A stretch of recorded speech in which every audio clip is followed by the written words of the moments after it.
দিতেন। এই জন্য আল্লাহ অন্ধকার সেই জগৎ থেকে উমরের মতো পাপিকে আল্লাহ ইসলামে আনলে আল্লাহ রাসূলের প্রধান সাহাবীদের ভিতরে অন্তর্ভুক্ত করলেন, হেদায়েতের উপর রাখলেন। আল্লাহ রাসূলের সব সাহাবীরা এইরকম ছিল। আজকের এই যুগেও কিয়ামত পর্যন্ত আল্লাহ যাদের গার্ডিয়ান হবেন তাদের অভিভাবক আল্লাহ এরকম করবেন। এই বর্তমান রিসেন্ট দুনিয়ার কিছু এক্সাম্পল যদি আপনি দেখেন, বর্তমান যুক্তরাষ্ট্রের একজন বিখ্যাত চিকিৎসক ছিলেন, তার নাম ছিল ব্রানডন। এই লোকটা একজন চিকিৎসা বিজ্ঞানী ছিলেন, সেই সাথে তিনি ধর্মচর্চা করতেন, থিওলজি ধর্মতত্ত্ব নিয়ে পড়াশোনা করতেন। তিনি ছিলেন একজন খ্রিস্টান। জনাব ব্রানডন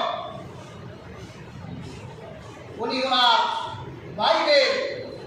বাইবেলের ভার্সগুলো যখন পড়ছিলেন, সেখানে তিনি একটি কথা এরকম পেলেন যে ঈশ্বর পৃথিবীতে মানুষদেরকে পাপী করে পাঠান, পাপ নিয়ে শিশুরা জন্মায়। চিন্তা করলে এই কথাটা তো মারাত্মক একটা কথা। একটা শিশু কিভাবে পাপ নিয়ে জন্মায়? তাদের ধারণা পাপ নিয়ে জন্মায়, যিশু সেই পাপের প্রায়শ্চিত্ত করে গেছে। এই জন্য খ্রিস্টানরা হাজার পাপ করলেও সমস্যা নাই, কারণ যিশু তো কাফারা আদায় করে গেছে। যারা ব্রানডন কয়েক বছর পর্যন্ত তিনি বাইবেলের ভার্সগুলো পাঠ করলে দেখতে অনেক অসারতা বাইবেলের ভিতর, তার জীবন একটা সম্পদ তৈরি হল। অবশেষে তিনি আল্লাহ রাসূলের কয়েকটি জীবনী কিনলেন। প্রফেট মুহাম্মদ সাল্লাল্লাহু আলাইহি সাল্লাম আল্লাহ হাবিবের জীবনীগুলো যখন তিনি পড়তে লাগলেন, তিনি দেখলেন আখিরি রাসূল রাহমাতুল লিল আলামিন বর্ণনা করেছে যে পৃথিবীতে যত শিশু জন্মগ্রহণ করে সমস্ত শিশু স্রোতের উপর জন্মায়, নিষ্পাপ হয়ে জন্মায়, থাকে না। এরপর এই পৃথিবীতে তার কর্মকাণ্ডের কারণে এই পৃথিবী তাকে পাপী বানায় দেয়। তার বাবা তাকে ইহুদি বানায়, তার মা তাকে খ্রিস্টান বানায়। তিনি সত্য চিনলেন। আল্লাহর হাবিবের একটি হাদিস পড়ে যে বাইবেলে তিনি পেয়েছিলেন শিশুরা পাপী হয়ে জন্মায়, আর মুহাম্মদ সাল্লাল্লাহু আলাইহি ওয়াসাল্লাম বলছেন যে না, শিশুরা নিষ্পাপ হয়ে জন্মায়, এই পৃথিবী তাকে পাপী বানায়। আল্লাহ রাসূলের একটি কথা তাকে সেই অন্ধকার নষ্টতা থেকে আলো হেদায়েতের উপর নিয়ে আসলেন। তিনি কালিমা পড়ে নিলেন। বর্তমান কানাডা টরন্টো বিশ্ববিদ্যালয়, এখানে একজন বড় প্রফেসর ছিলেন, গ্যারি মিলার নাম তার। তিনি জাকির নায়েকের উস্তাদ আহমদ দিদারের সাথে ডিবেট করবে, ইসলাম ভুল, কোরআন ভুল।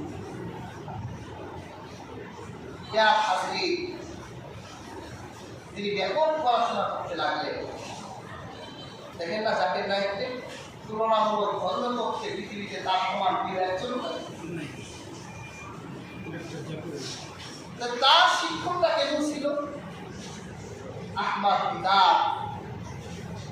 তিনি যখনই ডিবেট করে, তার সাথে ডিবেটে কেউ ভুলায়।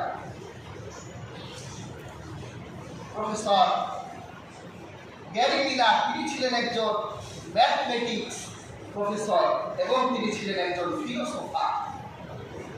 যুক্তিবিদ্যার উপর তার পিএইচডি ছিল। তিনি চিন্তা করলেন, কোরআন বের করি, 1400 বছর আগের কোরআন, বোল্ড ভাষণ, এটা দেখলে আমি হাজার হাজার ভুল ধরতেই পারব। কোরআন খুললে কোরআনের প্রথম পাতা যখন তিনি উল্টালে, তিনি দেখলেন কোরআন তাকে চ্যালেঞ্জ দিচ্ছে, লা রাইবা ফীহি যালিকাল কিতাব লা রাইবা ফীহি। তুমি যে বোল্ড ভাষণের কোরআনের ভুল ধরতে বসেছো, কোরআন প্রথম পৃষ্ঠায় জবাব দিচ্ছে, এটা সেই কিতাব যাতে কোনো ভুল নাই। এর রসটা খারাপ হয়েছে না? আমি ভুল ধরতে বসলাম, প্রথম পৃষ্ঠায় আমাকে জবাব দিচ্ছে কোনো ভুল নাই। এরপর পৃষ্ঠার পর পৃষ্ঠা উল্টায়, চিন্তা করছে এটা অবশ্যই গ্রন্থ নয়, এটা মুহাম্মদের রচনা হতে পারে, কাজেই কোরআনের ভিতর হয়তো মুহাম্মদের জীবনী পাওয়া যেতে পারে।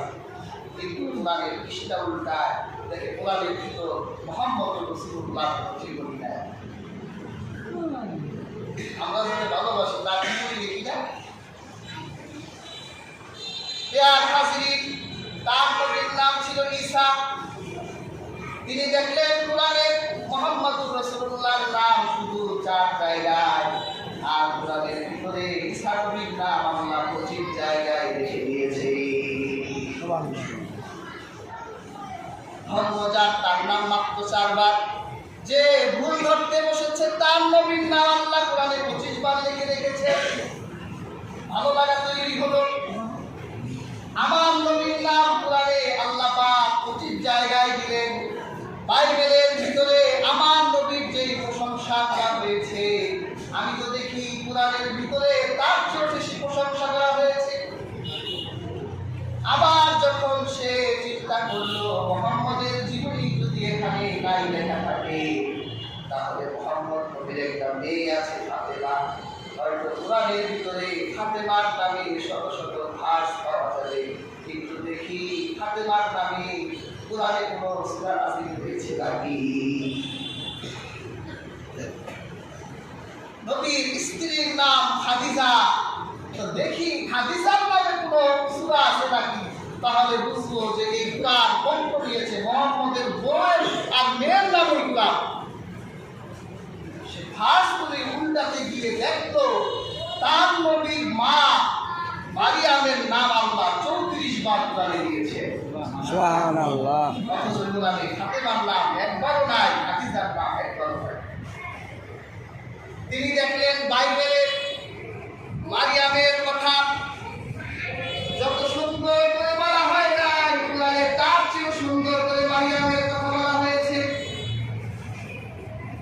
যে কোরআনের ভুল ধরার জন্য বেরিলাম, কোরআন হাতে দিলেন, ডিবেট করবেন, তিনি দেখে কোরআনের আয়নার সামনে দাঁড়িয়ে দেখলো যে কোরআনের ভুল নাই, বেরিলামে ভুলের অভাব নাই।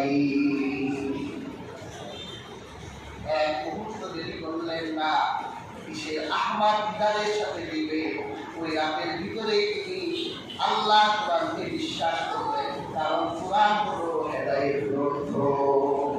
কোরআন হলো হেদায়েতের গ্রন্থ। এই জন্য আব্দুল্লাহ ইবনে আব্বাস রাদিয়াল্লাহু তাআলা আনহু বলেছেন, মান তাআল্লামা কিতাবাল্লাহ সুম্মা ইত্তাবাআ মা ফীহি হাদাহুল্লাহ মিনাল দালালাতি ফিদ দুনিয়া ওয়া খাফা ইয়াওমাল কিয়ামাতি সুআল হিসাব। হযরত আব্দুল্লাহ ইবনে আব্বাস বলেন, যে ব্যক্তি কোরআনের শিক্ষা গ্রহণ করে আর কোরআনকে অনুসরণ করে, কোরআন তাকে দুনিয়ার সকল পথভ্রষ্ট থেকে সরিয়ে হেদায়েতের উদ্দেশ্যে চলতে দেয়। সুবহানাল্লাহ। কঠিন হিসাব থেকে তাকে মুক্ত করে দেয়। সুবহানাল্লাহ। কাজেই হাজিরিন, এই পৃথিবী সাক্ষী আল্লাহ এরকম হাজার অপরাধী, হাজার পাপী, হাজার কাফেরকে অন্ধকার থেকে আলোর পথে এনেছেন। বেশি দূর নয়, এই আমাদের বর্তমান ভারতেই দেখেন 70 কোটি হিন্দু দেবতা ছিলেন ডক্টর শিব শক্তি। তিনি 10টা ধর্মের উপর অক্সফোর্ড বিশ্ববিদ্যালয় থেকে ডক্টরেট করেছেন। 10টা ধর্মের উপর। এই পৃথিবীতে এতগুলো ধর্মের উপর পিএইচডি করা মানুষের সংখ্যা নাই। তিনি যখন 10টা ধর্মের উপর পিএইচডি করলেন, তিনি দেখলেন এই 10টা ধর্মের ভিতরে সবচেয়ে বেস্ট এবং একমাত্র সত্য ধর্ম ইসলাম। 70 কোটি মানুষের সামনে যদি নিজের দ্বীনের ঘোষণা দেয়, নিজের তাওহীদের ঘোষণা দেয়, তাহলে হিন্দুরা একটা কিলোটোলা দিলে তো কিছুই থাকবে না। তিনি কি করবেন চিন্তা করছেন। হঠাৎ করে রমজান মাসের এক রাতে ডক্টর শিব শক্তি ঘুমিয়ে গেছেন। ঘুমের ঘরে স্বপ্নে দেখে মদিনার রাহমাতুল্লিল আলামিন এসে গেছে। দেখে শিব শক্তি তিনি ভয়ে দৌড়াচ্ছে, আর তার সামনে রাহমাতুল্লিল আলামিন এসে শিব শক্তিকে বলছে, ভয় পেও না, চিন্তা করো না, তুমি আমার সাথে বলো লা ইলাহা ইল্লাল্লাহ মুহাম্মাদুর রাসূলুল্লাহ। এই সবকে রাসূলুল্লাহর কাছে তাওহীদের কালিমা পড়লেন, মুসলমান হয়ে গেলেন স্বপ্নেই। ঘুম থেকে উঠে স্ত্রীর কাছে গেলেন, গিয়ে দেখে তার স্ত্রী একই স্বপ্ন দেখেছেন। আল্লাহ রাসূল এসে তার স্ত্রীকেও কালেমা পড়িয়েছেন। একমাত্র কন্যার ঘরে ঢুকলেন, গিয়ে দেখলো তার মেয়েটাও স্বপ্নে দেখেছেন রাহমাতুল্লিল আলামিন তার ঘুমের ঘরে এসেছে, আর তাকেও কালেমা পড়িয়েছে। তখন চিন্তা করলে আমরা সবাই মুসলমান হয়ে গেলাম। নিজের নাম রাখলেন ইসলামুল হক, স্ত্রীর নাম রাখলেন খাদিজা হক, স্ত্রীর নাম রাখলেন ফাতেমা হক, সব হক হয়ে গেলেন। আল্লাহ দিনের, আল্লাহ তাওহীদের ঘোষণা যখন তিনি 70 কোটি হিন্দুর সামনে দিলেন, তার উপর অত্যাচারের স্টিমরোলার যখন তৈরি হলো, ভারত তাকে জায়গা দিল না। এরশাদের আমলে ইসলামুল হক 1983 সালে তিনি বাংলাদেশে আশ্রয় এসেছিল, কিন্তু এই বাংলাদেশেও ভারতের দালাল ছিল। এই জন্য এরশাদ সাহেব ইসলামুল হককে এই দেশে আশ্রয় দিতে পারে নাই। জ্ঞানীর সামনে সত্য উদ্ভাসিত হবে, আর এই সত্য উদ্ভাসিত করবে কে? কারণ আল্লাহ তার গার্ডিয়ান হয়ে গেছে। এই জন্য আল্লাহ তাকে আর অন্ধকারে রাখতে চায় না, কান দিয়ে তাকে আলোর মধ্যে নিয়ে আসে। কাজেই হাজিরিন, আমরা অভিভাবক বানাবো আল্লাহকে, অন্য কেউ আমাদের অভিভাবক নয়। যদি অন্য কেউ আপনার অভিভাবক হয়ে যায়, তাহলে আপনার পরিণতি কি হবে? আল্লাহ এই আয়াতটি বলেছেন, ওয়াল্লাযীনা কাফারু আউলিয়াউহুমুত তাগুত ইউখরিজুনাহুম মিনান নূরি ইলা যুলুমাত উলাইকা আসহাবুন নার হুম ফিহা খালিদুন। আল্লাহ বলে, আর অবিশ্বাসীদের অভিভাবক গুলো হলো তাগুত। এবার বলে তো তাগুত কারা? আল্লাহ বিধানের এগেইনস্টে যারা দাঁড়ায় তারাই তাগুত। আল্লাহ একটা বিধান দিলেন, আমার বিধান, কেউ যদি বলে যে না এই বিধান মানি না, নতুন কোনো বিধান দেয়, তাহলে ওই ব্যক্তি হচ্ছে তাগুত। প্রিয় হাজিরিন, তাগুত এমন এক পাপী অপরাধীর নাম যে একা গুমরাহ হয় না, যে সবাইকে নিয়ে গুমরাহ হয়। একা গুমরাহ হলে সে পাপী হয়, সে যদি তওবা করে আল্লাহর কাছে মাফ পাবে। কিন্তু যে হাজার হাজার মানুষ নিয়ে গুমরাহ হয়ে যায়, সে একা তওবা করলে তার তওবা গ্রহণযোগ্য হবে না, কারণ সে হাজার মানুষকে গুমরাহ করেছে। এইরকম তাগুত আছে না? দেওয়ানবাগি এটা গুন্ডা না, তার ভক্তদের সে প্রত্যেককে গুন্ডা বানাই দিয়েছে। এই জন্য দেওয়ানবাগি শুধু পাপি না, সে তাগুত। সুরেশ্বরী সে একা পাপি না, সবাই পাপ করাইছে, সেও কি তাগুত। কাদিয়ানি একা পাপি না, সে হাজার হাজার লক্ষ মানুষকে পাপ করায়া গুমরা বানাইছে, সেও তাগুত। হিজবুত তাওহীদের ইমাম সাহেব তিনিও একা পাপি না, বরং তিনি বাইজিদ খান কুর্মি আর সেলিম এরা হচ্ছে সবচেয়ে বড় তাগুত। মানুষকে ধর্মের অপব্যাখ্যা দিয়ে নিজেরাও পথভ্রষ্ট হয়েছে, আরেকজনকে পথভ্রষ্ট করে দিয়েছে। তাহলে তাগুত বলা হয় কাদের? যে একা পথভ্রষ্ট হয় না, সবাইকে নিয়ে পথভ্রষ্ট হয়, সে হচ্ছে তাগুত। পেয়ার হাজিরিন, আমার আল্লাহর শক্তির সামনে কি তাগুতের কোনো শক্তি আছে? না। আল্লাহ এই তাগুতের শক্তি সূরা আনকাবুতে বর্ণনা করেছে। আল্লাহ সূরা আনকাবুতে বলেন, মাসালুল লাযীনা ইত্তাখাযু মিন দুনিল্লাহি আউলিয়া কামাসালিল আনকাবুত। আল্লাহ পাক বলেন, যারা আল্লাহকে ছেড়ে অন্য কাউকে নিজের অভিভাবক বানালো, নিজের ওলি বানালো, আল্লাহকে নিজের ওলি বানালো না, বরং অন্যদেরকে নিজের ওলি বানালো। আল্লাহ বলে তাদের এক্সাম্পল হলো মাকড়সার মতো। কি বলেন? আমরা মাকড়সা চিনি না। বর্তমান বিজ্ঞান বলে এই পৃথিবীতে প্রায় ৪৫,০০০ প্রজাতির মাকড়সা আছে। কত প্রজাতি? ৪৫,০০০ প্রজাতির মাকড়সা আছে। আফ্রিকায় এমন অনেক মাকড়সা আছে, যদিও কোনো মানুষের শরীরে হুল ফুটায়, মানুষটা সাথে সাথে মারা যাবে। আল্লাহ পাক মাকড়সার দৃষ্টান্ত দিলেন। আল্লাহ পাক বলে, ইত্তাখাযাত বাইতা, মাকড়সা বাসা বানায়।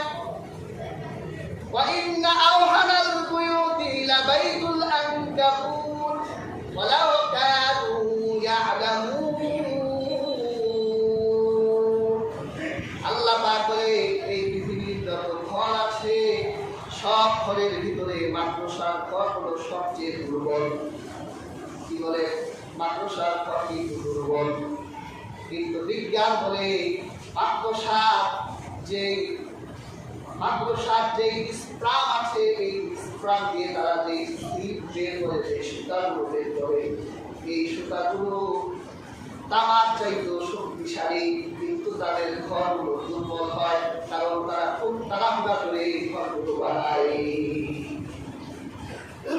তারা ঘরগুলো বানাতে গিয়ে অনেক তাড়াহুড়া করে। এই জন্য ইসলামের একটি বিধান হলো, কোনো কাজ তাড়াহুড়া করবে না। তাড়াহুড়া শয়তানের পক্ষ থেকে আসে, আর বিশৃঙ্খলতা আল্লাহর পক্ষ থেকে আসে। বেয়াল হাজিরিন, মাকড়সা যখন ঘর বানায়, মানুষ ঘর বানায় কেন? বিপদের প্রতিরক্ষার জন্য, ঝড় থেকে বাঁচার জন্য, শত্রুর হাত থেকে বাঁচার জন্য।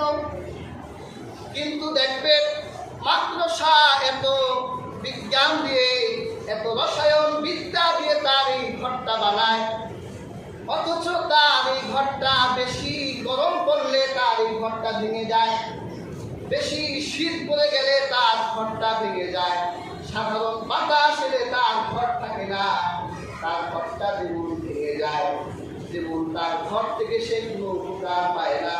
আল্লাহ পাক বলে, যারা আমি আল্লাহকে ছাড়া অন্য কাউকে অভিভাবক বানাবো, তাদের দৃষ্টান্ত হলো মাকড়সার মতো।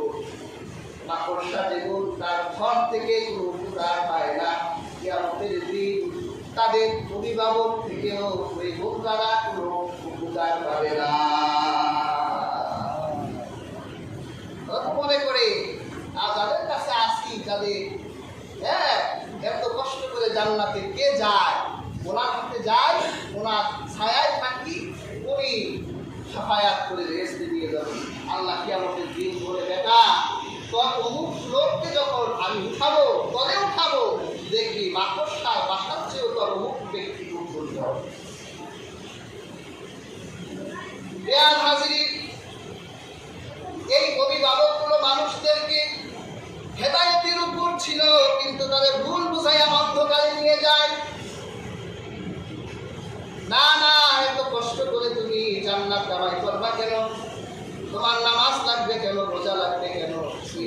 বস্তা খুশি বিসমিল্লাহ কেনা তুমি আসো, অমুকের কাছে যাও, অমুকের শিষ্যত্ব গ্রহণ করো, তাহলে দেখবে ওনার কথাগুলো মানলে তোমার জন্য বেহেশত এসে যাবে। হেদায়েত প্রাপ্ত একজন ব্যক্তিকে যে অন্ধকার আর পথভ্রষ্টতার দিকে নিয়ে যায়। হাজরিন,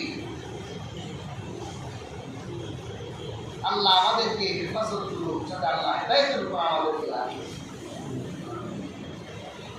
আমি তো বললে তা হেদায়েতের উপর আপনি মনে করেছেন আপনি ইমানদার, আপনি হেদায়েতের উপর আছেন, আপনারা বেঈমান বানাতে এক সেকেন্ড সময় লাগবে। আমিন। সেই জন্য আল্লাহ হেদায়েতের দোয়া করতে বলেন আমাদেরকে।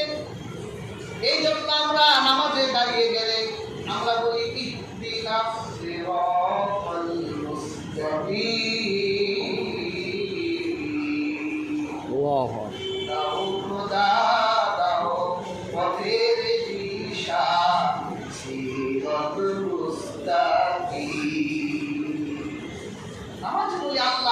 আমাদেরকে হেদায়েতের পথ দেন।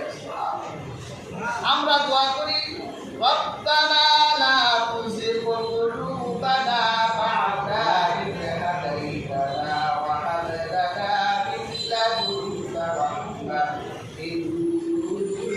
ইন্নাকা আনতাল ওয়াহ্হাব। আমরা আল্লাহর কাছে দোয়া করি যে আল্লাহ হেদায়েত দেওয়ার পর আপনি আবার আমাদেরকে গুমরা বানাই দিয়েন না, হেদায়েতের উপর রাখেন।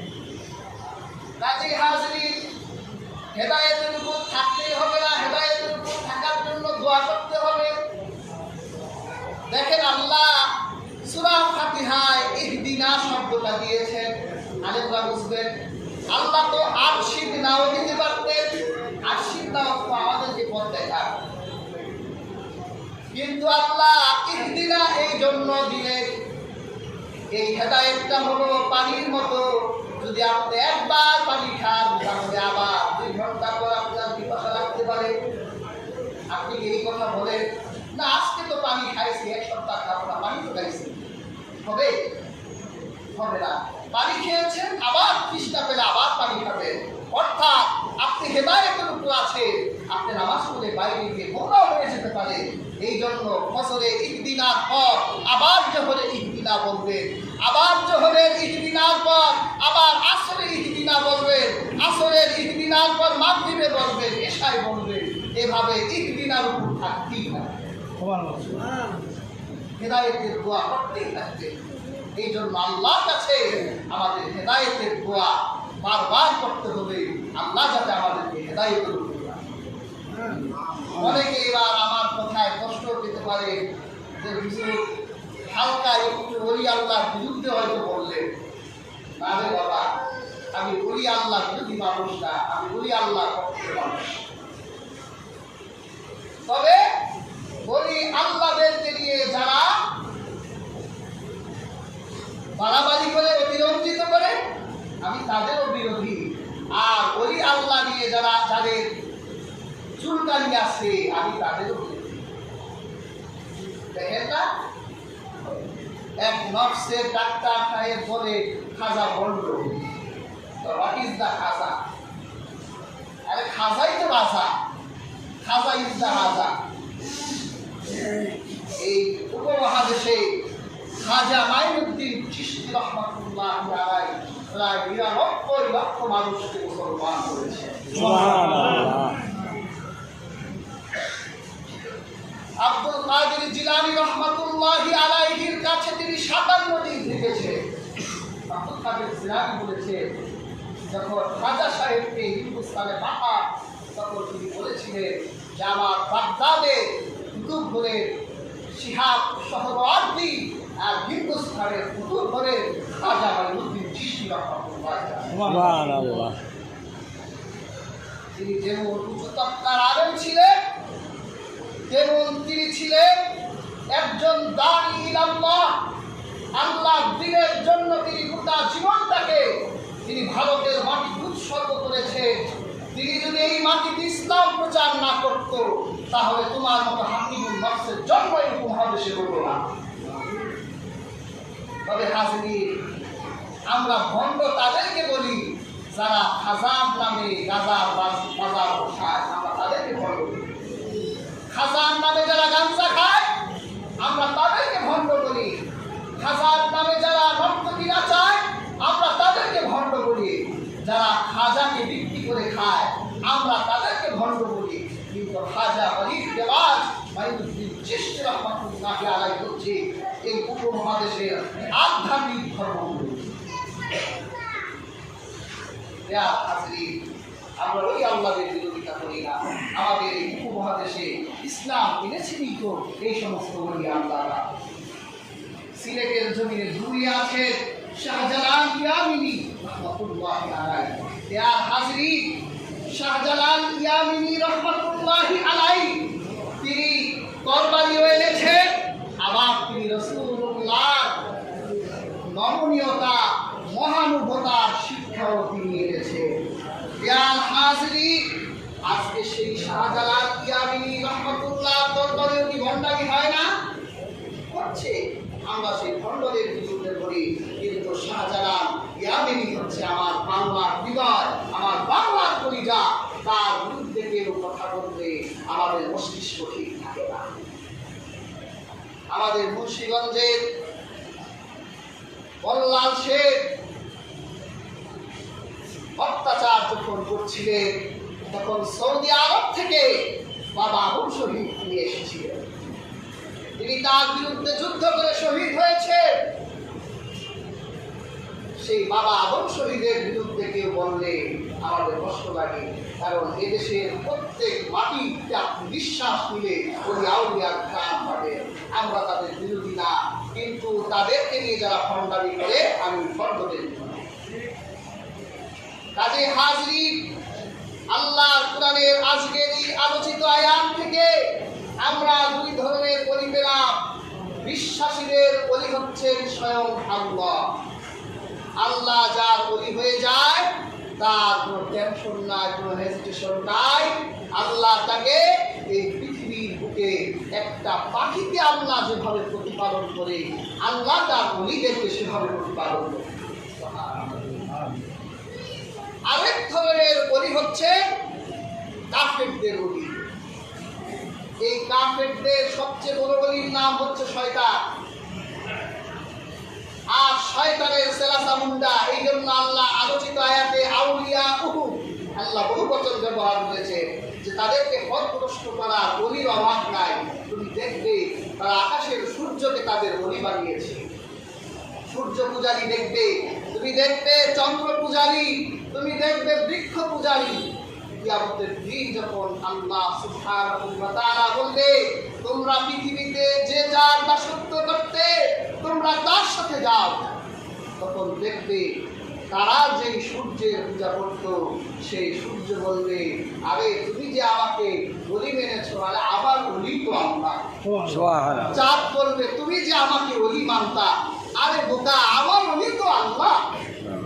অবশেষে দেখবে তোমার সব অলিরা আল্লাহকে অলি মানছে, তখন তুমি আর তোমার কোনো অলি খুঁজে পাবা না। আল্লাহ পাক বলেন উলাইকা আসহাবুন নার হুম ফিহা খালিদুন। আল্লাহ বলেন তখন তারাই হবে আগুনের অধিবাসী। আমার আল্লাহ তাদেরকে চিরকাল জাহান্নামের ভিতরে রাখবে, তাদের কোনো নাজাত নাই, কোনো মুক্তি নাই। তাদের হাজিরিন, আল্লাহ সুবহানাহু ওয়া তাআলা এখনো আমাদের হায়াত দিয়েছেন, এখনো আমাদের বিবেক নষ্ট হয় নাই। আলোচিত আয়াত থেকে শিক্ষা দেন যে আপনার ওলি কি হবে।